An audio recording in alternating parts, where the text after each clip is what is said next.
Now we're going to use turmeric, only a pinch. Now, let's see if I can do this with one hand. Oops. I don't know if I can do this with one hand. Oh, there we go. It says only a pinch in this recipe, only a pinch, because this thing is kind of really potent smelling. So, small pinch. See, smells kind of funky, but we'll see. Again, we'll see. In honor of Paula Deen, it requires half a cup of all, so we're going to put some all. Alright, as you can see, the oil is in there, or the all. But as I looked at the recipe, I was supposed to put in the all last with the roux. But what I have to do is put the roux in there, do some more whipping, and then I'll put the nutritional yeast flakes. Yeah, you know what I'm going to say next. We will see. Putting the roux in right now, or what's left of it. I'm going to start whipping it, and whipping it good. Now, let me switch hands here. So I gotta do this more with a whisk. Keep on doing it until it says beating well to dissolve the roux. Which shouldn't be a problem. I guess it'd be like, you know, making soup and making sure everything in the can dissolves. Now, really don't have a smell just yet, but as I am stirring this, or as I'm whisking it, this sauce here is getting quite thick. Almost feels like a cheese sauce. I'm not sure about the taste it. I guess that's when the nutritional yeast flakes come in, but this thing is getting harder to stir. So, I'll continue doing that, but I will have to stop the camera and press the button because I can't do it with one hand. As I am stirring, let me move the pot.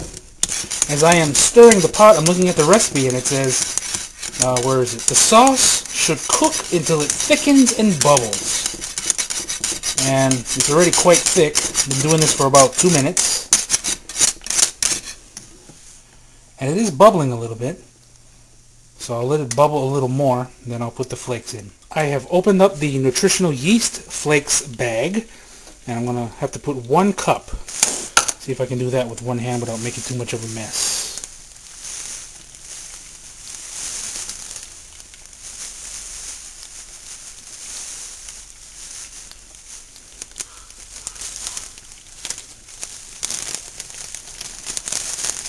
Oh, that's talent. Okay, that's about 1 cup, so we'll put that in there. Now, from what I read online, this is supposed to help give this sauce its cheesiness and the flavor. So, I'm going to whisk that up a bit, see what happens. The stove is at 350, it's already preheated, ready to go. So once I get this stirred up a bit, we'll make it. Alright, the nutritional yeast flakes are pretty much dissolved in this. And again, this is supposed to be a facsimile or a replacement for the actual cheese. And once again, this is a vegan dish. And it definitely looks like cheese. Stirs like cheese. And perhaps I should taste it if it's not too hot. I think I'll wait on that. I should state that this new farm mac and cheese recipe serves 5. Here's the macaroni and cheese, or I should say the elbow macaroni in the thing I'm going to cook it in. So obviously I'm not going to eat all of that. Now what it says is here is mix some of the sauce with the noodles and put in casserole dish. Pour a generous amount of sauce on top, sprinkle with paprika, and bake for 15 minutes. Put under the broiler for a few minutes until cheese sauce gets stretchy and crisp. So we're going to do that right now. As far as putting the cheese on there. See how this all works out? Ooh, steamy. Well, it does look good.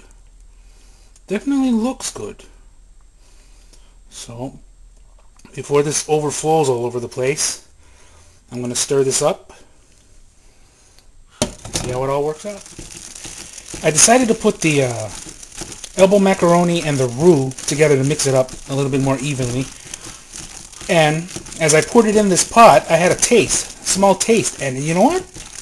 It's really good. Very good. Surprising. It does have a cheesy type of flavor. It's not quite cheese. Well, actually, it's not like I've eaten all the cheeses in the world, but it does taste really good. So, and you know what? I could probably eat this as is right now. But I'm going to do the whole full effect, put it in the oven for 15 minutes, and then see the final results. Alright, it's back in here. Now I'm going to put some paprika.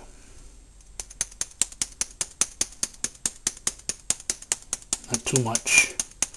And you know, as I had a sample of this, it reminds me a bit of goulash, beef goulash that my mom makes, my omama used to make. Kind of has that taste. So if you like goulash and that kind of texture and consistency, this is what it'll taste like. So I think this will be really good. It is now complete. New farm mac and cheese is finished. Now I will see how it tastes. And now, here I am, the moment of truth. I'm about to try this new farm mac and cheese. And as for this patty in the middle of the bowl, that's a boca chicken. It's not real chicken, so it's not like I made a vegan macaroni and cheese and then faked it. But I'm going to try this out. Let's see. Just put the camera on me. Am I here? Okay. Now, as I'm looking at this mac and cheese, it's vegan, and as I said before, has a goulash consistency. Doesn't really have much of a smell. It does feel cheesy, but, well, we'll see. We'll do it right now. It's the first time I've had it with the macaroni, so here we go.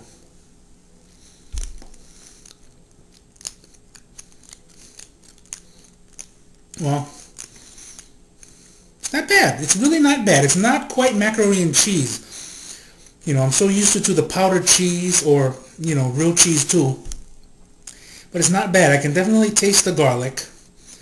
And the soy sauce, well, maybe it's the saltiness. I don't taste shoyu, but it's very good. And in the oven, I could have let it go in the broiler, but I didn't turn on the broiler. But this is really good. Would I make this again? Yes. So here it is. New Farm mac and cheese. I just realized something as I looked at that last video. Am I going bald? Maybe my hair is just thinning.